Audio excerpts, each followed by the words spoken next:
Cette vidéo est certainement une des plus attendues de tous mes partages et je pense qu'il fallait le temps que ça arrive comme une évidence et j'ai décidé de la faire aujourd'hui parce que je reçois très souvent des sollicitations de parents qui ont des enfants avec de l'autisme, avec du TDAH, avec des dys, avec des neurodiversités qu'on les considère comme des troubles ou non, tout dépend comment ça se manifeste dans votre quotidien. Est-ce que c'est une difficulté? Est-ce que c'est pas une difficulté pour vous?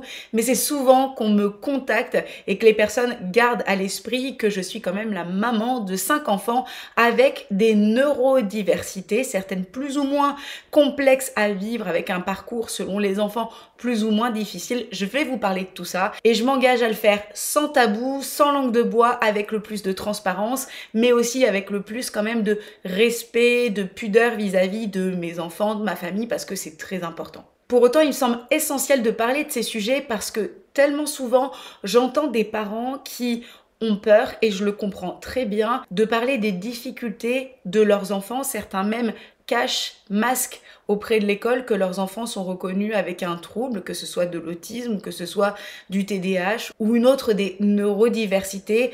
Je vous dirai tout, je vous partagerai mon avis. Ce n'est que mon avis, mon expérience avec toute sa subjectivité. Donc ne prenez pas tout pour argent comptant, mais faites confiance que je vais donner le meilleur pour vous partager, vous apporter le plus de valeur, surtout si vous-même vous traversez ce parcours du combattant, parce que c'est quand même un parcours du combattant lorsqu'on a un enfant qui est dit neuroatypique. Et puis, il est probable, si vous êtes parent, que dans les descriptions et dans le parcours que je vais vous raconter, vous puissiez aussi reconnaître certaines choses vous concernant, vous et ou votre conjoint, parce que bien souvent il y a quand même des traits génétiques héréditaires et quand on a un enfant neuroatypique, il est très fréquent, pour ne pas dire systématique, de retrouver ça chez le papa, chez la maman, voire chez les deux. Je vous parle de mon expérience. Après il y a quand même plus que mon expérience parce que je me suis aussi formée aux neurodiversités, je suis déjà coach certifié, je suis certifiée en PNL et puis j'ai étudié la psychologie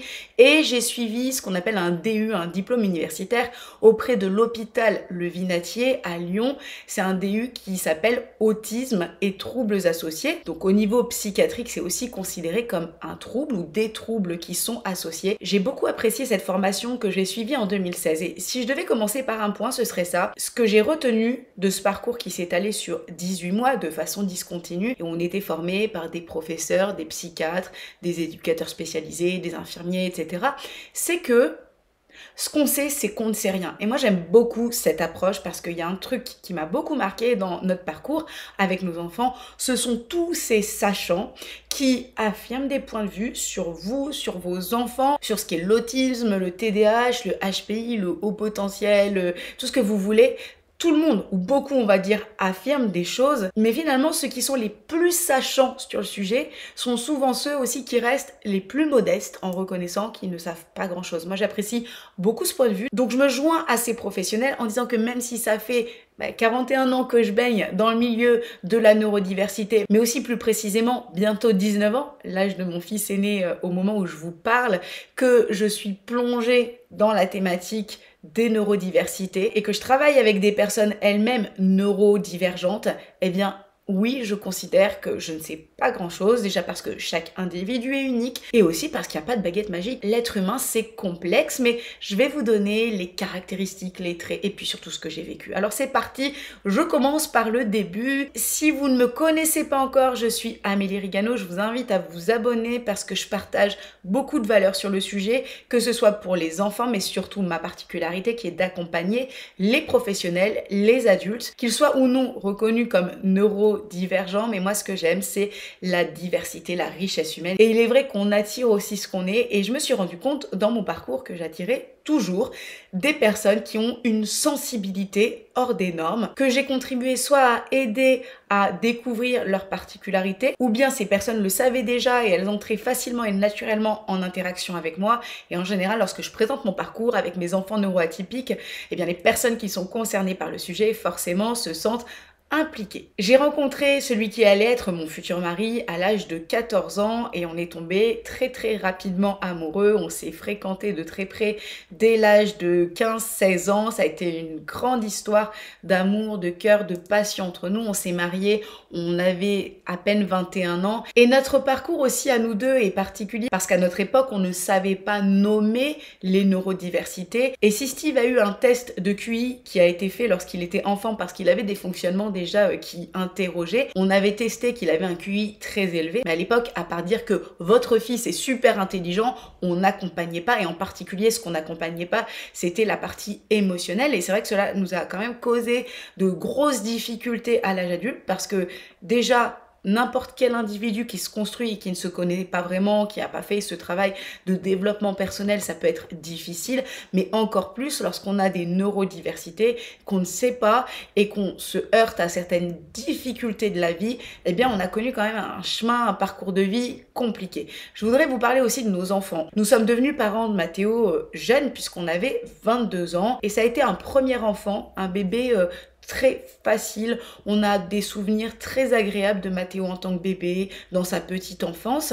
La toute première chose dont je peux me souvenir, c'est que j'avais dû faire une formation sur Lyon. À l'époque, on habitait à côté de Grenoble et j'avais trouvé une place dans une crèche à côté de l'endroit où je faisais ma formation. Et cette formation ne durait que 2 semaines, donc Mathéo n'était pas resté longtemps dans cette crèche avec Valentin.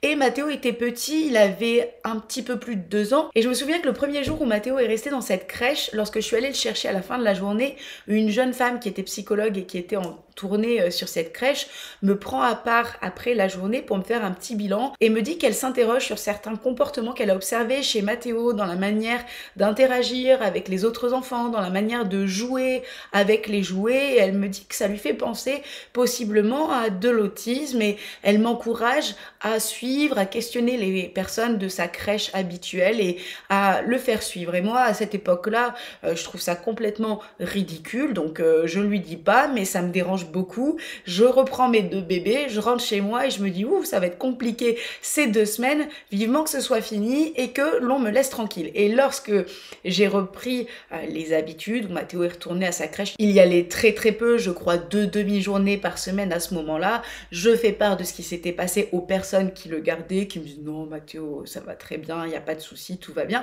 Donc moi je suis contente avec ça, on poursuit notre vie. Ensuite Mathéo rentre en petite section de maternelle et ça se passe bien, on déménage en cours d'année scolaire et donc Mathéo rentre dans sa nouvelle école un petit peu avant les vacances de Noël, donc il est toujours en petite section et après ces vacances, lorsqu'on arrive à la rentrée, on va dire 2-3 semaines après la rentrée, je crois que c'était vers la fin janvier, la maîtresse un jour me prend à part et me dit Madame Rigano, faut que je vous parle un petit peu. Et en fait, ce un petit peu a duré 1 heure. Et là, la maîtresse m'a décrit beaucoup de questionnements. Mathéo ne comprenait pas les consignes. Mathéo semblait intelligent, mais Mathéo semblait être très distrait. Elle s'interrogeait beaucoup. Elle me décrivait en fait tout le comportement ou toutes les choses qui l'interrogeaient sur Mathéo. Et au bout d'1 heure, à un moment donné, je regarde Mathéo qui était blanc comme un cachet d'aspirine et je dis à la maîtresse, je pense qu'on va bloquer là parce que Mathéo a pas l'air très bien. Alors déjà, si je devais donner un conseil aux parents, c'est préserver votre enfant. Je pense que ça, c'est une des erreurs que l'on a pu faire parce qu'on n'était pas assez outillés. C'est qu'on n'a pas suffisamment, à mon sens, préservé nos enfants et en particulier préserver Mathéo qui était l'aîné parce que moi, initialement, j'avais quand même très confiance dans le système scolaire. Du moins, j'avais confiance dans les instituteurs, les professeurs, tout ce système-là. Et il s'avère que beaucoup de personnes ne sont pas empathiques, ne s'intéressent pas aux diversités, que si votre enfant ne coche pas les cases de ce qui est attendu et souhaité dans un comportement dit normal et que votre enfant ne semble pas sociabiliser correctement parce que c'est l'objectif de la maternelle, ça devient très vite un parcours du combattant. Et nous, ça a été un parcours du combattant mais terrible pour Mathéo, pour Valentin et pour Raphaël derrière. Ça l'a pas été pour les 2 petites parce qu'il faut reconnaître quand même que chez la fille, c'est pas une vérité absolue mais quand même les petites filles compense beaucoup. C'est d'ailleurs pour ça que beaucoup de femmes sont diagnostiquées, repérées ensuite dans leur neurodiversité bien plus tard, puisque la petite fille a tendance à quand même être dans un comportement pour plaire, faire plaisir, pour séduire, pour être sage. Et même si c'est pas une généralité absolue, il faut reconnaître que c'est souvent le cas. Mathéo a poursuivi son parcours, on m'a conseillé de l'amener au CMP, chose que j'ai faite sans y croire, je savais pas ce que c'était que le CMP. Le CMP n'a pas trouvé grand chose, et puis il faut reconnaître qu'à cette époque-là, j'étais loin d'être convaincue, loin de penser à l'autisme, et j'avais pas été sérieuse du tout avec les rendez-vous, j'avais pas donné suite, et puis ça m'intéressait pas. Mathéo rentre ensuite chez les moyens, et là il tombe sur une maîtresse très gentille qui le prend beaucoup sous son aile, qui s'occupe de lui, qui comprend qu'il y a des troubles, qui ne sait pas non plus nous orienter, mais on a eu une année avec une maîtresse très douce, très bienveillante. La difficulté, c'est que systématiquement, on demandait des orientations, qu'est-ce que ça pouvait être, qu'est-ce qui pouvait se passer, parce que bien sûr que la maîtresse nous disait souvent qu'il y avait des choses, qu'il comprenait pas les consignes, qu'il semblait rêver, qu'il avait du mal à se faire des copains, mais à part ça, il y avait rien de plus et on n'était pas orienté. En parallèle, Valentin le deuxième était rentré chez les tout petits, et puis après chez les petits, donc chez les tout petits, il a une maîtresse qui était adorable, qui adorait Valentin. Valentin, c'était son petit amour, donc tout se passait très très bien. Et c'était même soulageant pour nous en tant que parents, parce que ça avait été difficile pour Mathéo, donc d'avoir Valentin pour qui ça roulait tout seul, c'était agréable. Ensuite, il est allé chez les petits, ça s'est bien passé. Et lorsqu'il est rentré à son tour chez les moyens, Valentin a eu la même maîtresse que Mathéo avait eu chez les moyens, cette maîtresse qui avait été très bienveillante envers Mathéo, et à peine 2 semaines après la rentrée scolaire, quand Valentin est rentré chez elle, cette maîtresse me chope à la sortie d'école et me dit: Madame Rigano, faut que je vous parle, c'est plus possible, je vais pas supporter, je revois Mathéo, je ne peux pas, et là je lui dis non, en fait, Valentin c'est Valentin, Mathéo c'est Mathéo, ce ne sont pas les mêmes enfants. Et là encore, si c'était à refaire, si j'avais plus de maturité, donc c'est pour ça que je vous donne des sortes de conseils, mais on vit tous un chemin différent. Si c'était à refaire, je dirais à la maîtresse: si vous ne vous sentez pas de supporter Valentin qui vous rappelle trop Mathéo, on le change de classe tout de suite. Parce que la maîtresse a vraiment projeté tout ce qu'elle avait tenu, comme elle avait dit, sur Mathéo pendant l'année scolaire de Valentin, et Valentin a subi tous les efforts qu'elle avait fait pour Mathéo, et Valentin a vécu une année très très très difficile. Le comble, ça a été le jour où la maîtresse m'a convoquée à la sortie de classe et me montre un petit canapé dans sa classe en simili-cuir, et il y avait le nom de famille Rigano qui était comme apposé, comme à l'envers, vous savez, comme si ça avait bavé à partir d'un feutre, peut-être que le nom avait été noté à l'intérieur d'un blouson ou sur un cahier ou je ne sais pas, mais c'était déjà une écriture d'adulte, et puis c'était à l'envers, comme photocopié à l'envers, c'était marqué Rigano sur le canapé, le petit canapé d'enfant en simili-cuir, et là la maîtresse me dit: non, là c'est pas possible, je ne peux pas, je vais pas supporter ça, s'il commence à y avoir du vandalisme dans ma classe. Et là je vois mon Valentin tout stressé qui se rongeait les ongles, et là je me suis mis accroupie devant Valentin, et volontairement devant la maîtresse, j'ai dit à Valentin: écoute Valentin, si ta maîtresse ne comprend pas que tu ne peux pas faire une bêtise comme ça, et qu'elle ne comprend pas que tu peux pas écrire Rigano à l'envers, parce que même moi je sais pas le faire, il faut que tu dises à la maîtresse que c'est pas toi qui as fait la bêtise. Ça avait un peu calmé net la maîtresse, mais on a eu une année vraiment très compliquée. En parallèle, Mathéo avait vécu la grande section de maternelle qui avait pas été chouette avec cette maîtresse-là, mais un peu quelconque cette année scolaire. Et surtout, au moment où Valentin était chez les moyens, Mathéo, lui, était au CP, et le CP pour Mathéo a été une année catastrophe. Sauf que cette année-là a été une année catastrophe pour Mathéo, ça a été la plus marquante et traumatisante de toute sa scolarité. Or, nous, en tant que parents, ça n'a pas été notre vécu dans la mesure où nous ignorions tout ce que Mathéo vivait. Et ça, j'alerte énormément les parents là-dessus, parce que il avait une maîtresse qui était à sa dernière année d'exercice, puisqu'elle allait partir à la retraite, et cette maîtresse a été d'une méchanceté, d'une violence, d'une férocité hors du commun envers Mathéo, sauf que Mathéo n'était pas en mesure de nous le dire. On ne l'a su que lorsqu'il était adolescent. Et il faut comprendre que dans la tête d'un enfant, en tout cas c'était le cas dans la tête de Mathéo, Mathéo pensait que nous, parents, nous savions ce qui se passait à l'école, parce qu'il pensait qu'on était au courant. Et toute cette année scolaire, il a vécu ça avec une maîtresse violente qui demandait aux autres enfants, aux petits terribles de sa classe, d'aller le taper dans la cour. La maîtresse, on l'a su bien plus tard, prenait les ciseaux, des fois lui tirait l'oreille, prenait les ciseaux et faisait mine qu'elle allait lui couper l'oreille parce qu'elle ne le supportait plus. Elle lui criait dessus tout le temps, elle le punissait de récréation en lui serrant la main, en le tenant fermement pendant la récréation, alors que, comme décrit Mathéo, elle mangeait son pain au chocolat au-dessus de sa tête en postillonnant, en parlant comportement avec les autres maîtresses. Pour Mathéo, c'était un cauchemar. Et lorsque Mathéo était dans la cour, il se faisait violenter, harceler par des camarades. Et là encore, il ne nous le disait pas. Il pensait qu'on le savait. Il nous l'a vraiment dit plein de fois qu'il pensait pour lui. Dans sa tête, on le savait.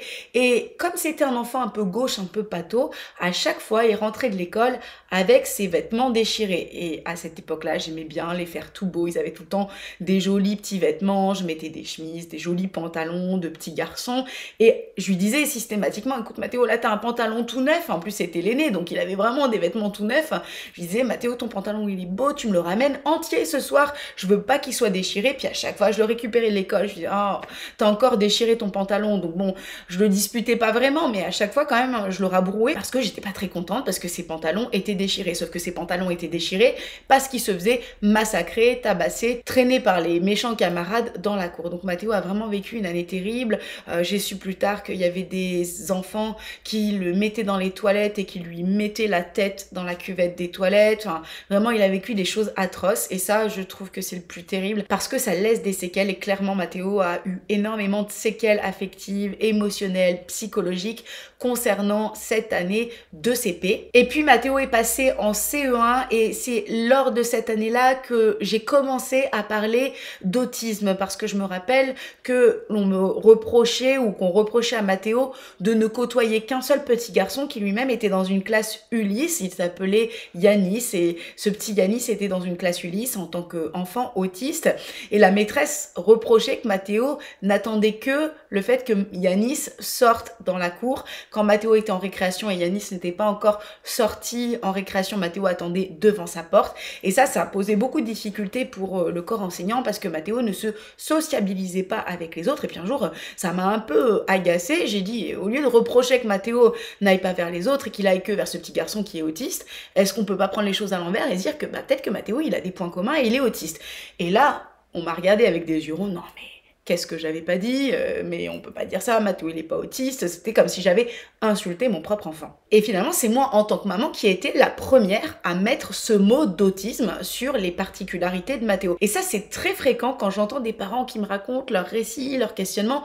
Les parents ne sont pas bêtes. Donc quand les parents ont des pressentiments qu'il y a quelque chose avec leur enfant, quand les parents pressentent que le comportement, c'est pas juste un caprice, c'est pas juste qu'il est trop agité, bon sang, écoutez les parents, il y a quand même quelque chose de vrai. On est quand même assez intelligent et lucide pour faire la différence entre ce qui est du comportement d'un enfant à éduquer et un comportement qui est quand même particulier, surtout quand c'est quelque chose qui est récurrent, qui ne progresse pas, voire qui régresse. Donc ça, c'est pareil. Si vous êtes parent et qu'on vous dit non, mais c'est vous qui exagérez ou c'est vous qui éduquez mal votre enfant, alors c'est mon conseil, je sais qu'on est tous obligés de passer par ce chemin-là pour apprendre à s'endurcir et à se faire confiance, mais faites-vous confiance plutôt que moi parce que moi j'ai mis longtemps à me faire confiance et à dire stop, quoi. Je sais qui est mon enfant et c'est d'ailleurs pour ça que mon futur livre, que j'ai toujours pas fini mais que j'espère grandement terminer parce que je sais qu'il apportera beaucoup de valeur, s'intitule « Ne me dites plus jamais qui est mon enfant » parce que ne me dites plus qui est mon enfant.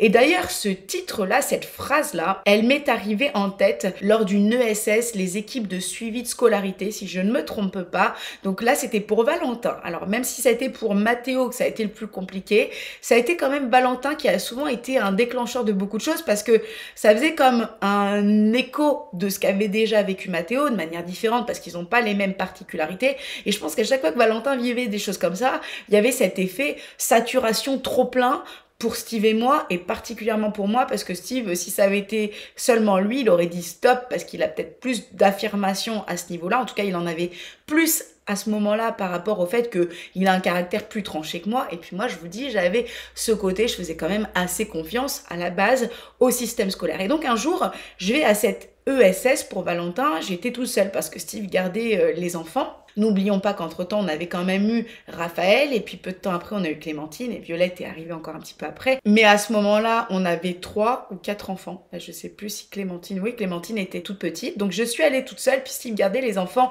à la maison.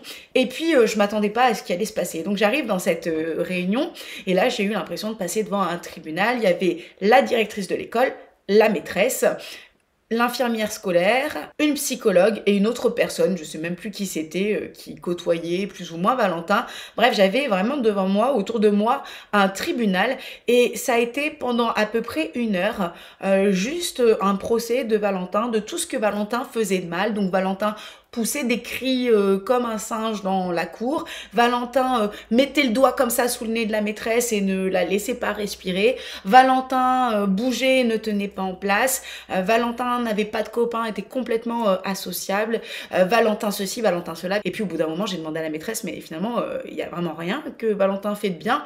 Et là, la maîtresse m'a dit, si, il y a des choses de bien, évidemment. Je lui ai demandé quoi et la maîtresse n'a pas su me répondre. Donc elle m'a décrit un enfant complètement hors cadre, un enfant complètement à côté de la plaque, anormal, et je suis ressortie de cette réunion complètement abattue, mais vraiment j'étais en larmes, c'était très très difficile pour moi, je me sentais atteinte. Je me sentais atteinte dans ma dignité de maman, je me sentais atteinte en tant que personne, je m'étais sentie humiliée dans cette réunion, puis j'avais mal au cœur parce que, bah voilà, c'était très culpabilisant aussi. Il faut pas oublier souvent que tant que les professionnels ne savent pas nommer le problème en tant que tel, souvent bah, ils vont aussi jouer sans vouloir jouer, c'est même pas qu'ils font exprès, mais ils jouent sur la culpabilité. Combien de fois on a entendu que c'était certainement parce que Steve et moi travaillions beaucoup, ou bien peut-être parce qu'on avait une famille nombreuse, sachant qu'on a entendu ça alors qu'on avait que, alors je sais que c'est considéré comme nombreuse, mais comme on a 5 enfants, c'est relatif, on a déjà entendu ça alors qu'on avait que 3 enfants, que c'était certainement parce qu'on était trop pris par le bébé, que donc on s'occupait moins des grands, enfin on a vraiment tout entendu, et c'est très culpabilisant parce que vous êtes jeunes parents, vous essayez de faire au mieux, vous ne savez pas quoi faire, vous n'êtes pas outillés, quand vous demandez des conseils, personne ne sait vous dire, on vous renvoie au CMP, et puis le CMP, je vous le dis, à ce moment-là, je n'étais pas tellement ouverte parce que je pense que j'avais pas compris ce que c'était réellement que le CMP. Donc Mathéo et Valentin avaient fait des sauts au CMP, même quelques suivis entre temps, mais je ne comprenais pas trop le sens, dans la mesure où en fait je ne savais pas que mes enfants avaient quelque chose. Donc pour moi c'était compliqué de mettre du sens sur tout ça. Et donc je sors de cette ESS en larmes, et là j'arrive à la maison, Steve me dit mais qu'est-ce qui se passe, je lui raconte et il me dit c'est n'importe quoi. Bon, on n'était pas tout à fait d'accord à ce moment-là parce que je vous dis on n'avait pas le même point de vue. Lui il était assez radical, moi je mettais plus d'eau dans mon vin parce que je me disais qu'il devait y avoir quand même un fond de vérité dans tout ça. Et 1 semaine après on reçoit le compte rendu de l'ESS et là je fais lire à Steve et je lui dis tu vois j'ai pas exagéré, hein, c'est vraiment tout ce que je t'ai relaté. Et Steve prend la feuille et il me dit est-ce que en lisant ça tu reconnais Valentin? Je lui réponds pas non. Donc Steve a eu un geste qui a été très symbolique mais aussi très marquant dans mon parcours parce qu'il a pris cette feuille, il a dit bah ok, bah moi c'est pareil. Il a déchiré la feuille, poubelle, il m'a dit voilà ce que j'en fais. On pourrait juger ça comme assez virulent ou comme une marque de déni, mais c'était pas du déni parce que c'est justement ça qui a été déclencheur du fait qu'on prenne les choses en main nous-mêmes. Mais c'est à ce moment-là que j'ai eu en tête cette fameuse phrase: plus personne ne me dira qui est mon enfant. J'en ai eu marre qu'on me dise qui est mon enfant. Finalement, il a fallu qu'on aille au plus loin, qu'on dise des choses atroces sur nos enfants, sur notre famille, sur notre fonctionnement, sur qui ils étaient. En l'occurrence, là, ça portait sur Valentin, mais c'était tout l'ensemble avec Mathéo, avec nous, comment on fonctionnait. Ça a été stop, ça a été net, on ne me dit plus qui est mon enfant. Et de là, on a commencé ensemble avec Steve à plus avancer, à plus être soudés aussi dans la neurodiversité de nos enfants. Parce que même si on n'avait pas encore les réponses, on savait qu'il y avait quelque chose. Mais en tout cas, je mettais plus de distance systématique avec ce qu'on me disait. Et ça n'a jamais quitté mon fonctionnement depuis. Je grille un peu les étapes. Mathéo a été diagnostiqué autiste, Asperger. Alors je sais qu'aujourd'hui on ne dit plus Asperger, mais peu importe. Courant de l'année de CM1, ce qui est tard hein, pour l'autisme, je trouve. On a su que Valentin avait un TDAH. Alors ça a été diagnostiqué autour du CP parce que on a eu une excellente maîtresse qui l'année d'après, donc l'année de cette fameuse ESS, Valentin est rentré en CP dans une autre école et là, il a eu une maîtresse, une pépite. Mais je pense aussi que quand on tombe sur des enseignants qui ont une sensibilité, cette maîtresse-là avait un frère trisomique. Elle débordait d'empathie, d'ouverture pour la neurodiversité. Et elle me disait, ah, je suis pas psychiatre, mais Valentin, ça me fait vraiment penser à du TDAH, puis il y a peut-être quelque chose, mais quand même, Madame Rigano, je suis sûre qu'il y a quelque chose. Et elle m'a beaucoup aidée parce qu'elle était tellement bienveillante, tellement soutenante que ça m'a aidé à être beaucoup plus dans cette démarche d'ouverture parce que là, on était dans une vraie recherche d'accompagnement et pas de culpabilisation. Ça change tout, évidemment. Si vous dites à quelqu'un, t'es coupable d'eux alors que t'y es pour rien, bah ouais, l'autre risque de se braquer ou de pas comprendre. Si maintenant on dit, il y a quelque chose et on va chercher, forcément, l'approche est différente. Et j'ai tellement de gratitude pour cette maîtresse, Madame Chanfray. Si vous écoutez cette vidéo, merci beaucoup à vous. Et entre-temps, bien sûr, il y a le petit Raphaël qui est rentré à l'école. Alors Raphaël, ça a été différent. Raphaël, il a suivi dans le parcours de ses frères. Il y a aussi de la neurodiversité. Simplement, Raphaël, ce qui a été plus compliqué, c'est que toute la partie sociabilisation qui se fait durant la maternelle, eh bien, Raphaël n'arrivait pas à l'acquérir. Donc, comme il y avait déjà des choses que les écoles savaient concernant les plus grands frères, c'était moins compliqué pour nous avec Raphaël. Certainement déjà que le fonctionnement de Raphaël posait moins de difficultés pratico-pratiques pour les maîtresses. Mais j'ai souvenir qu'en grande section, là où certains étaient dans des apprentissages plus poussés, avec Raphaël, on était dans apprendre à respecter le matériel de l'autre, apprendre qu'il y avait des choses qui ne se disaient pas aux autres, et on était plus encore sur du comportemental. Et Raphaël est rentré dans le cursus finalement de suivi au centre médico-psychologique, au CMP. Donc comme il connaissait déjà bien la fratrie, ça s'est passé relativement facilement pour Raphaël parce que même si on a reconnu un TSA chez lui et surtout une hypersensibilité très exacerbée, je pense que le fait qu'il soit derrière ses frères, on mettait tout ça sur le compte, ah, c'est la famille Rigano. Alors ça n'a pas dû être toujours facile pour lui justement d'être estampillé Rigano parce que il passait derrière des frères qui avaient des comportements atypiques très marqués. Et Raphaël, il en a quand même souffert sur le plan affectif parce que il a sa fierté, il a sa personnalité. Il a souvent été vu comme Raphaël, le petit frère des Rigano. Je voudrais parler du centre médico-psychologique du CMP parce que je sais que sur internet on lit tout plein d'avis. Il y a des gens qui disent que le CMP a détruit leur enfant, leur famille, que le CMP c'est génial, que le CMP ça sert à rien. Moi je vous donne mon expérience. Nous on a été suivis par le CMP de la commune de Mions, avec lequel d'ailleurs on est toujours en lien et je surveille l'heure parce qu'on a rendez-vous tout à l'heure au CMP encore pour Clémentine. Je salue et j'envoie plein de cœurs à cette équipe du CMP de Mions parce qu'ils ont suivi nos enfants depuis tout petit. Ils ont accompagné notre famille dans les moments où nous, on n'était pas encore conscients des particularités de nos enfants, dans les moments où on en avait marre, dans les moments où on n'a pas honoré nos rendez-vous, comme je vous disais, parce qu'on n'avait pas envie, et aussi dans les moments où on a été en quête, en vraie quête sérieuse, et ils ont été d'un appui, d'un soutien, mais inconditionnel. J'ai vraiment une très grande reconnaissance envers l'équipe du CMP de Mions et j'espère qu'ils auront ce message parce que c'est important aussi de reconnaître qu'il y a des professionnels de très grande valeur. Donc voilà, merci à ce CMP. Ce que je peux vous conseiller, c'est de faire de ces professionnels vos alliés. Ce ne sont pas vos ennemis, ça peut devenir vos alliés. Au début, moi, j'avais l'impression que c'était un peu nos ennemis. Alors, pas parce qu'ils nous voulaient du mal, pas parce qu'on s'est senti menacé par le CMP, mais parce que, vu que moi-même, j'étais braquée, eh bien, je me sentais jugée. Et finalement, c'était pas le cas. Mais souvent, on lit les choses aussi au travers de ce qu'on est capable de recevoir et tout ce que l'on pouvait dire sur nos enfants, sur leur fonctionnement, sur leurs troubles ou non-troubles, sur nous, comment on était avec nos propres enfants et pourtant ils ont vraiment été super gentils. Des fois ça pouvait être vexant pour nous parce qu'on n'était pas prêts à l'entendre et je vous conseille de continuer à aller de l'avant. Parfois aussi, j'entends ça de parents qui me le disent aujourd'hui et je l'ai vécu aussi, on a l'impression en tant que parent que ça sert à rien, qu'on fait des rendez-vous, on parle, ou ça blabla, on vous redit des choses sur votre enfant, oui je le sais, c'est mon quotidien qui fonctionne comme ça, donc vous auriez envie de dire allez, on abrège, on va plus vite, aidez-nous plutôt que de nous raconter, nous relater ce qu'on vit. Je le sais que Mathéo il fait ça, je le sais que Mathéo il est comme ça, je sais que Valentin ceci ou cela. En fait, ça fait partie du cursus. Ce sont des professionnels de la santé, donc oui, il y a un fonctionnement. Et évidemment qu'avant d'être aidés, ils ont besoin d'observer. Et ça peut vous donner l'impression que ça ne sert à rien. Je comprends complètement, mais mon conseil, ça serait d'accepter, de passer par là. Déjà, juste par le fait que même si votre enfant n'a pas très envie d'aller au CMP ou chez son psy ou son pédopsie, dites-vous que c'est quand même un moment où on parle de lui, où ça tourne autour de votre enfant. Et même s'il rechigne, c'est quand même important. Je pense à Raphaël qui n'aimait pas pendant longtemps aller au CMP. À chaque fois qu'il y allait, c'était braqué contre moi. Et alors le pire, c'était quand il y avait le bilan avec sa psychologue et avec moi. C'était de la tension avec moi et la psychologue lui disait quand on est en séance tous les deux, il n'est pas du tout pareil parce qu'il se sentait braqué. Bon, peu importe.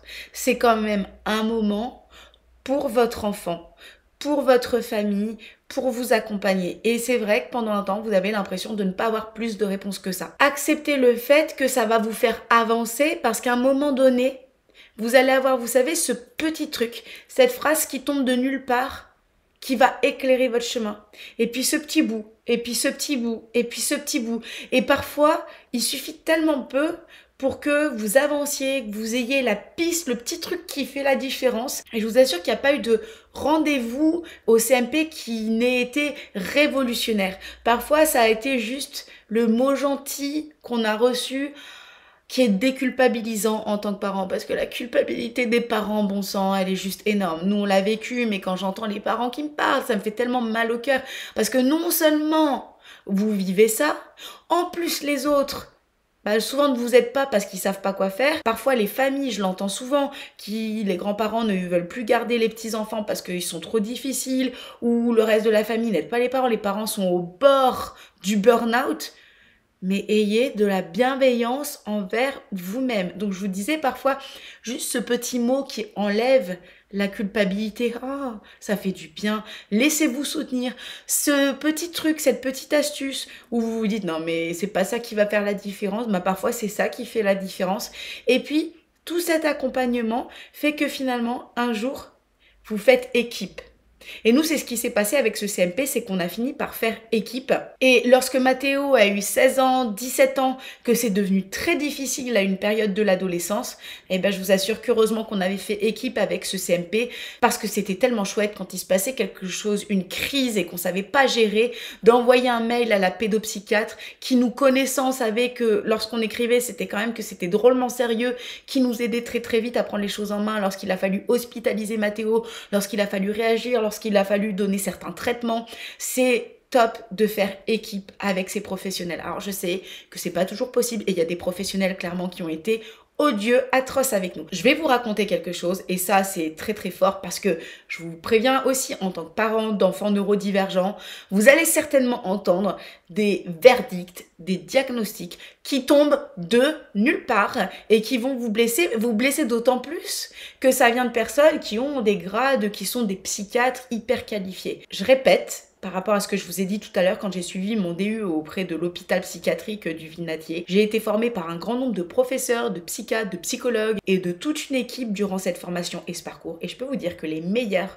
ce sont ceux qui ne jugent pas et qui ne posent pas de verdict tout fait comme ça et gratuitement. Je sais que je saute très vite les étapes, mais je veux vous dire ça, lorsque Mathéo a eu 17 ans, il a eu une très très grosse crise de vie. Ça a été très difficile pour lui. Et d'ailleurs, il y a des vidéos où on le voit parler lorsqu'il parlait de son autisme et réellement physiquement, on sent, moi je le vois a posteriori que physiquement, ça se sentait, ce mal-être qu'il portait sur lui. Mathéo a eu une très très grosse crise existentielle et comme je vous ai dit que j'allais mettre quand même beaucoup de pudeur, je vais pas rentrer dans les détails par rapport à Mathéo, mais il a été hospitalisé donc à l'hôpital justement du Vinatier pendant 2-3 semaines. Il a fait 2 séjours comme ça où ça s'est bien passé, mais où, comme il le dit lui-même, il crevait la dalle, il n'avait pas assez à manger, il a perdu 5 kilos en 2 semaines. Pour un ado, c'est quand même énorme et je trouve que c'est dommage parce qu'en fait déjà qu'il était mal dans sa peau, en plus il mangeait pas assez et nous on pouvait pas être là parce que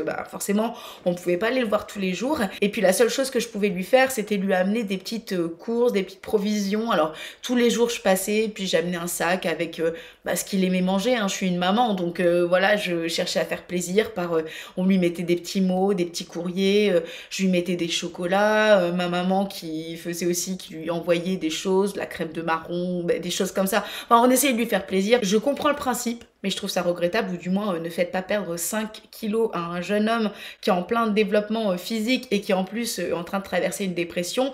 Ce qui se passait, c'est que tout ce qu'on lui adressait, il y avait un principe dans cet hôpital, c'était tout était mis en commun et partagé avec les autres adolescents. Donc tout était partagé, ce qui fait qu'il y a même eu des choses que ma maman, je trouve ça dommage, c'est sa mamie, lui a envoyé. Il en a jamais vu la couleur, elle lui avait envoyé des petits tubes de crème de marron, des petites choses comme ça, qui soit dit en passant sont pas données financièrement, et puis en fait Mathéo ne les a jamais eu. Donc ça, je n'étais pas trop contente, et il a surtout perdu 5 kilos. Donc ça l'a amoindri en plus physiquement. Ça a quand même aidé, je dis pas le contraire, et puis il avait ce mal-être qui durait. Mathéo était dans une formation en élevage canin, parce qu'il a un sens avec les animaux très particulier, comme c'est le cas d'ailleurs chez de nombreux enfants ou adultes autistes. Mathéo a de grandes capacités avec les animaux, et donc il avait commencé cette alternance dans un élevage canin. Ça avait très bien commencé, et puis ça s'est très mal terminé parce que il était chez une patronne qui l'a accepté avec son autisme et avec cette différence, parce qu'elle était très ouverte, mais c'était une dame qui, avec son entreprise, vivait de grosses difficultés financières et qui elle-même était instable dans sa vie, et donc ça a été une catastrophe. Et là, Mathéo, on l'a récupéré vraiment très mal, et il a dû être interné d'urgence dans une unité psychiatrique de crise pour des personnes en crise suicidaire. Et c'est là où je veux en venir, c'est que donc il est resté seulement 3 jours dans cet hôpital. Mathéo avait vraiment des pensées de mort, il n'arrivait pas à comprendre, donc ça tournait, c'était effrayant, ça tournait beaucoup autour des cimetières, autour du sang. C'est pour ceux qui sont pas prêts à ça, c'est rude, et même quand on est très ouvert comme mon mari et moi, c'était difficile, et puis surtout on savait pas quoi faire de tout ça, et sachant qu'on avait quand même des enfants qui étaient plus jeunes aussi, et malgré tout on sent que dans la fratrie tout le monde comprend, et c'est ça qui est beau, c'est que dans une fratrie il y a une forme de connivence, de compréhension, d'ouverture de la différence quand on grandit avec un frère ou une sœur ou plusieurs qui sont neurodivergents, mais c'était difficile. Et donc Mathéo est rentré dans cette unité de crise, donc ça veut dire qu'on considère que c'est la crise et qu'il faut être interné à l'hôpital en urgence pour préserver l'aspect vital du patient. Par contre, ce qui était bien, c'est que là, je pouvais lui rendre visite, donc j'allais voir tous les jours, je restais avec lui. C'était vraiment sympa, cette possibilité qui était offerte de rester aux côtés de Mathéo. Alors, il était vraiment pas bien du tout, c'était incroyable, et des fois, j'ai aussi un regard sur nous en tant que parents, et je me dis, j'espère que les parents entendront ça, parce que des fois, prenez du recul et ayez aussi du respect pour ce que vous faites. Moi, je me revois à certains moments, je ne conscientisais même pas tout ça. J'animais des ateliers de coaching en visio avec des groupes, et je me mettais dans cet hôpital, dans le fond de la chambre de Mathéo, qui était en train d'être interné. Moi, j'étais dans une unité de crise psychiatrique autour de gens qui avaient des pensées suicidaires, et j'animais mon coaching et ça se voyait pas. Et je me dis, quand même, ayez aussi le respect de ce que vous faites au lieu d'être dans la culpabilité. Et le 3e jour où Mathéo est dans cette unité, on reçoit un appel du psychiatre responsable, du grand responsable de ce service, donc c'était l'hôpital Édouard Herriot qui est sur Lyon, et on est convoqués, Steve et moi, très rapidement. Il faut qu'on vienne si possible dans l'après-midi, donc il s'avérait que tous les deux on travaillait et qu'on pouvait pas se libérer avant 17h. On sentait qu'ils n'étaient pas contents du tout, mais on arrive autour de 17h30, on va voir le médecin, le responsable, le psychiatre, et puis là il nous reçoit, et d'un air très grave, et puis il y avait les infirmières qui avaient changé de regard sur nous. Au début ils étaient très bienveillants, très gentils, puis on sentait qu'ils avaient l'air pas contents après nous, on savait pas trop ce qui s'était passé, et donc on est dans le bureau de ce psychiatre qui nous dit on peut pas garder Mathéo parce que Mathéo a provoqué les autres patients, Mathéo est un danger pour les autres patients. Et là, je m'arrête et je lui dis, mais vous rigolez ou quoi? Et Mathéo est en unité psychiatrique de crise, et vous nous dites de le récupérer parce que vous ne savez pas quoi en faire, mais on est dans un délire. Et là, il a regardé mon mari et moi, et il nous a dit, mais vous êtes les parents ou quoi? Donc vous voyez, on se retrouve dans des délires qui sont juste incroyables, parce que vous êtes un parent d'un enfant qui a une particularité, donc vous êtes responsable, donc vous êtes en charge finalement de vivre avec, de porter, de trouver solution à ce que même les plus grands spécialistes de la psychiatrie eux-mêmes ne savent pas faire. On était dans un délire total et là, ce psychiatre nous sort un verdict en nous disant bon, il faudra des examens complémentaires, mais Matteo me semble, et j'ai de l'expérience en la matière, être boum, et il nous sort un nom scientifique que je vais taire par respect pour Matteo. Mais là, on se regarde avec mon mari, il dit c'est quoi ce truc? On regarde discrètement sur notre téléphone l'un et l'autre. Et là, je regarde le docteur et je lui dis mais c'est un pervers en fait. Et c'était le mot scientifique pour décrire un pervers. Après, on fait venir Matteo avec nous. Matteo était fatigué, Matteo il était livide. C'était pas Matteo, il était dans une unité de crise, il était en état suicidaire. Et le psychiatre jugeait Matteo, un jeune homme autiste, finalement sans prendre en compte cette particularité d'être autiste, en tant que pervers. On était dans un délire total. Et tout compte fait, on n'a pas pu lutter contre ça. On a dû récupérer Matteo, qui n'allait pas bien, que personne ne savait aider, juste avec un traitement pour quelques jours d'antidépresseurs, et rentrer chez vous. Et là, en plus de ça, le psychiatre avait fait, alors c'est pas un signalement parce que Matteo n'a jamais été dangereux envers qui que ce soit, mais en tout cas avait mis en liaison avec le service de justement l'hôpital du Vinatier où j'avais fait ma formation, le service qui suit tous les pervers sexuels, tous ceux qui peuvent constituer des dangers où il y a un signalement et qui ont cette obligation de suivi. Et je vous assure que c'est complètement dingue. Et là, j'ai dû quelques jours après aller avec Matteo dans ce service. Donc j'en menais pas large d'être dans un service où vous avez des délinquants sexuels, des pervers, des violeurs. Et moi j'allais là avec Matteo, donc bon, j'en menais pas large. Et puis on voit ce psychologue ou je sais pas exactement quoi. Et c'est un monsieur vraiment d'une intelligence relationnelle, émotionnelle très élevée, je crois, qui me reçoit avec Matteo et puis bon, on commence à décrire un petit peu la situation, à parler de ça. Puis là, il m'arrête et avec beaucoup de bienveillance, il se tourne vers Matteo puis il dit « Bon, Matteo, on est d'accord, t'as 17 ans, voilà, tu penses aux filles comme un adolescent de ton âge, comme moi à ton âge, on est d'accord que tu feras jamais de mal à une mouche. » Puis Matteo qui lui dit « Bah non. » Et ça... Là encore, ce sont ces moments où vous avez envie de dire merci. Et il y a eu ce suivi un tout petit peu qui a eu lieu parce que c'était la démarche obligatoire. Ça n'a pas duré longtemps. Et puis Matteo a été complètement libéré de cette chose-là. Mais je le raconte parce que ça peut tellement aussi aider et sauver certains parents avec toute cette culpabilité, toute la peur que ça engendre de se dire mais mon enfant est là encore. On est dans le fameux ne me dites plus jamais qui est mon enfant. Ce matin, je discutais avec une maman qui a un petit garçon qui est autiste et qui me disait par exemple qu'à l'école, on va lui dire que son fils monte sur les tables à la cantine, etc. Elle me dit, autant me dit des choses, je sais qu'il peut le faire. Ça, je sais qu'il ne le fait pas. Ne laissez personne, même ceux qui vous affirment du contraire, vous dire qui est votre enfant quand vous savez que c'est pas le cas. Mathéo a évolué. Mathéo a très bien grandi. Mathéo a fait ensuite une alternance avec moi dans mon entreprise. Ça l'a mis dans un petit sas de sécurité. Le côté moins positif, c'est qu'il était beaucoup à la maison, donc moins sociabilisé, mais je trouve que durant cette période, ça lui a fait du bien de souffler, de se reposer, de reprendre confiance en lui. Je l'ai parfois amené chez des clients, alors ça n'a pas toujours été facile parce que parfois les attitudes étaient plus ou moins adaptées, mais j'ai quand même des clients hyper bienveillants alors que ce sont quand même des clients entreprises.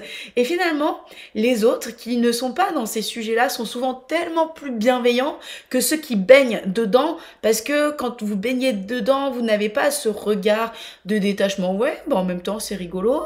En même temps, ce que dit Matteo, c'est tellement vrai. En même temps, est-ce que c'est pas lui qui serait pas plus normal que les autres? Parce que lorsqu'un enfant autiste ou un jeune homme autiste ou une personne qui a une neurodivergence dit des choses, finalement, quand vous regardez objectivement, c'est pas si faux que ça, c'est même parfois très vrai, c'est juste que la manière dont c'est dit ou présenté n'est pas toujours à droite. Et ce contexte-là, quand même, était constructif, ou un contexte de reconstruction pour Matteo. Aujourd'hui, Matteo travaille dans une entreprise, il a un CDI et il est super content parce que il a gagné en confiance. Cette confiance, vous savez, nos enfants quand même grandissent avec cette peur qu'ils ressentent qu'on a de comment ça va se passer à l'âge adulte, est-ce qu'ils seront capables d'avoir un emploi, est-ce qu'ils vont être capables d'avoir des relations avec des collègues, avec des responsables hiérarchiques.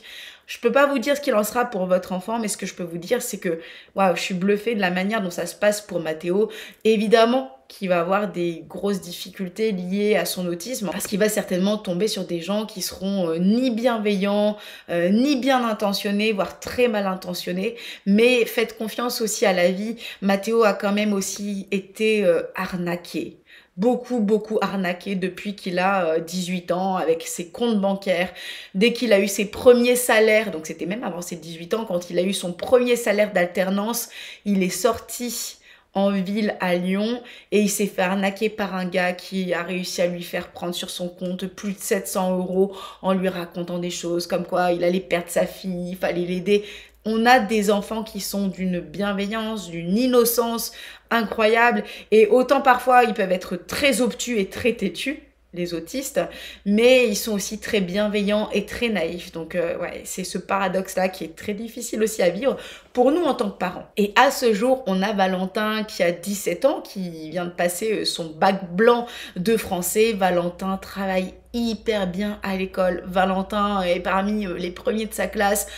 Valentin, il est apprécié par tout le monde à l'école. Il est solaire, il est sympathique. C'est trop beau à voir pour nous parce que là où on nous avait décrit quelqu'un qui était inadapté, qui pouvait pas se fondre avec les autres, moi je le vois quand je l'ai accompagné quelquefois dans le lycée pour des rendez-vous. Il y a les jeunes dans le lycée, hey, salut Valou, et puis Valou qui fait coucou à tout le monde. Ne faites pas confiance parce qu'il n'y a rien qui est écrit à l'avance sur ce qui va se passer pour votre enfant. Et Valentin, depuis tout petit, veut être pompier. Valentin a été viré 2 fois des jeunes sapeurs-pompiers. Ça a été très difficile pour lui à cause de son TDAH. Il était trop agité, il posait trop de questions, il n'avait pas un comportement assez discipliné. Bon, les pompiers, c'est quand même très discipliné. Et il s'est fait virer 2 fois. Ça a été très dur pour lui. À chaque fois, il pleurait de colère, de rage, de frustration, d'injustice. Ça a duré un soir. Et le lendemain, il se levait en disant « c'est pas grave, l'année prochaine, je me représente ». Et il a fait ça. Et aujourd'hui, Valentin, il s'apprête à passer, je crois, dans 2 semaines, son examen pour sa 3e année de jeune sapeur-pompier. Il est très bon. Et ce qui est rigolo, c'est qu'aujourd'hui, et ça va aussi avec son côté HPI, son TSA, il a quand même un côté autiste, mais ça se manifeste pas du tout comme Mathéo. Et ce TDAH qui fait qu'il a énormément d'énergie, ça c'est plutôt bien. Pas toujours simple pour lui à contrôler, mais il sait le faire. Et surtout, il a un esprit hyper discipliné. Donc oui, quand il a une idée en tête, elle n'est pas ailleurs, mais ça fait aussi des enfants qui ont des valeurs, des principes, des normes sur le plan moral qui sont incroyables, qui sont irréprochables. Et je trouve ça magnifique. J'ai moins parlé de Raphaël et de Clémentine et de Violette. Comme je vous ai dit, Raphaël, il a un parcours plus à accompagner sur le plan de l'hypersensibilité. Raphaël, c'est un hypersensible. Et je veux pas trop parler de titres et de cases parce que en fait, je suis pas du tout friande. Par contre, quand c'est un trouble et qu'il y a une vraie neurodivergence qui nécessite d'être accompagné, le titre, ça aide. C'est comme si, je sais pas, vous avez un cancer et qu'on veut pas prononcer le mot cancer. Ah non, c'est une insulte de dire cancer. Non, c'est pas une insulte en fait. Quand t'as un cancer, t'as un cancer. Quand tu es autiste, tu es autiste. Quand tu as un TDAH, tu as un TDAH. C'est pas une insulte. Après, j'aime moins parler de ça lorsque il n'y a pas de difficultés majeures dans la vie. Raphaël, on l'a plus accompagné, on continue à l'accompagner sur le plan de l'hypersensibilité. Raphaël, c'est un hypersensible et en plus, on se retrouve beaucoup parce que Raphaël a un caractère très proche du mien en termes de sensibilité, donc je le comprends et en même temps, parfois, c'est compliqué de voir des facettes de sa propre personnalité chez son enfant, mais il n'y a pas de difficulté particulière avec Raphaël. La vraie difficulté, c'est celle de trouver sa voie parce que c'est un jeune très anxieux à l'idée de faire des choix. Et pour lui, le choix, il a l'impression que c'est déterminé, que c'est définitif et c'est ce côté très noir, blanc, vrai, faux, c'est ça ou ça, et il faut qu'il apprenne, et ça c'est l'expérience qui va lui apprendre à mettre plus de rondeur dans sa vie. Notre fille Clémentine, elle est aussi accompagnée pour sa sensibilité, elle a aussi un TSA, et on a les 4 enfants, les 4 premiers, les 4 plus grands, on va dire, qui sont dyspraxiques, et j'ai su plus tard que je l'étais aussi, et la dyspraxie de nos enfants, ça a été quelque chose de compliqué, parce que c'est très difficile, c'est lourd la dyspraxie de gérer gérer les enfants qui perdent toutes leurs trousses, qui perdent leur cartable, qui perdent leur cahier. On se demande, mais où est-ce que ça disparaît sur cette terre? Quand vous avez un enfant dyspraxique, non seulement c'est pénible, mais en plus ça coûte cher parce que vous devez tout racheter en permanence. Mais quand vous avez 4 enfants dyspraxiques et qu'au bout de 2 semaines de rentrée scolaire, ils ont perdu leurs trousses, ils ont perdu leur agenda, bah ça coûte cher, c'est agaçant et ça questionne aussi, c'est pareil. Alors aujourd'hui on a moins de jugement de l'extérieur parce que bon, déjà on a moins à justifier, puis je crois qu'on a appris à faire avec et puis les enfants grandissent aussi, mais ça a été difficile. Et la petite dernière, eh bien c'est pareil, j'aime pas mettre d'étiquette parce que quand ça roule tout seul, même s'il y a un fonctionnement, une intelligence qui est aussi hors des normes, tant que l'enfant va bien, va très bien, bah, laissons-le vivre. Et nous, c'est ce qu'on fait avec Violette. Ça va très bien. Et bon, on la laisse vivre et c'est chouette aussi. On apprécie quand c'est facile, quand c'est fluide. Et bien sûr que durant ce parcours, Steve et moi, on a aussi beaucoup appris sur nous-mêmes. Comme je vous disais en introduction, j'ai toujours attiré des personnes neurodivergentes, des personnes avec un petit truc ou un gros truc en plus, des personnes qui ont une sensibilité hors des normes. Donc ça, j'ai compris plus tard qu'il y avait quelque chose à en faire et c'est pour ça que je me suis spécialisée dans l'accompagnement des personnes atypiques et pas que neuroatypiques, des personnes atypiques. Et moi, ce que j'aime accompagner, ce sont les personnes qui ont du leadership, qui ont de la créativité, qui veulent en faire quelque chose parce que je trouve que quand on en fait quelque chose, mais c'est tellement magnifique, c'est créatif, c'est riche, ça enrichit la vie des autres et la sienne. Mais bien sûr qu'on a beaucoup appris aussi, Steve et moi, sur notre propre fonctionnement, sur nos différences et aussi sur nos complémentarités. Ça a été un parcours qui a été quand même compliqué au niveau du couple. Et quand vous arrivez à comprendre ça, vous savez, souvent on entend, et c'est une réalité, les statistiques le montrent, que les parents d'enfants qui ont des troubles tels que l'autisme, tels que le TDAH, quand c'est très prononcé en fait, les parents d'enfants avec un handicap, le taux de divorce est très élevé parce que ça met à l'épreuve le couple et ça met à l'épreuve même les couples les plus unis. Et notre couple n'a pas été épargné, mais lorsqu'un couple dépasse ça, bah, ça donne un couple extrêmement fort parce que c'est un couple qui a appris à surfer autour du jugement. C'est quand même difficile, qui a appris à surfer au-dessus des difficultés. Et surtout, nous, ce qui nous a beaucoup sauvé, c'est notre humour. On a beaucoup d'humour noir, Steve et moi. Quand je dis humour noir, c'est cet humour un peu cynique sur les choses, sur la vie, sur les situations. Et d'ailleurs, c'est quand même aussi une des caractéristiques souvent chez les personnes neuroatypiques d'avoir cet humour qui fait pas rire tout le monde.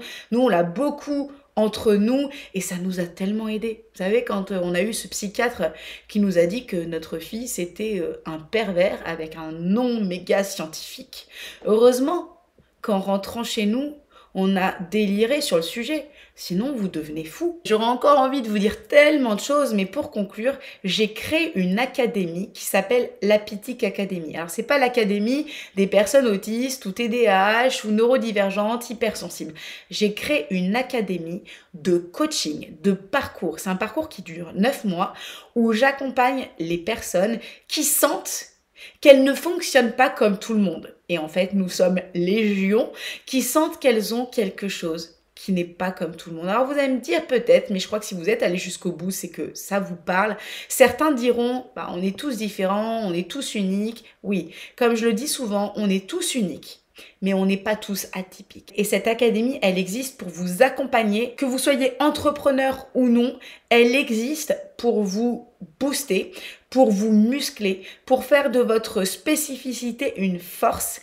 Et donc, j'accompagne des personnes avec un leadership, avec des histoires, avec des carrières, avec des profils extraordinaires, comme sont ces personnes extraordinaires. Et il est probable que si vous avez des enfants aussi extraordinaire, cela puisse vous parler. Donc je vous invite à vous renseigner si ça vous parle sur ce parcours. J'ouvre une cohorte une fois par an et je vous invite à faire l'investissement de votre vie si c'est un sujet pour vous, parce que il y aura un avant et un après, parce que lorsque vous savez comment vous fonctionnez, lorsque vous savez comment vos sensibilités, toutes ces atypies, tous vos cycles, souvent je parle des montagnes russes, des neuroatypiques, les montagnes russes, intelligence émotionnelle, quand vous apprenez à apprivoiser et à faire de toutes vos particularités une force, non seulement vous pouvez mener votre vie, votre carrière très très haut, et puis si vous êtes entrepreneur, vous pouvez booster, faire exploser votre entreprise à des niveaux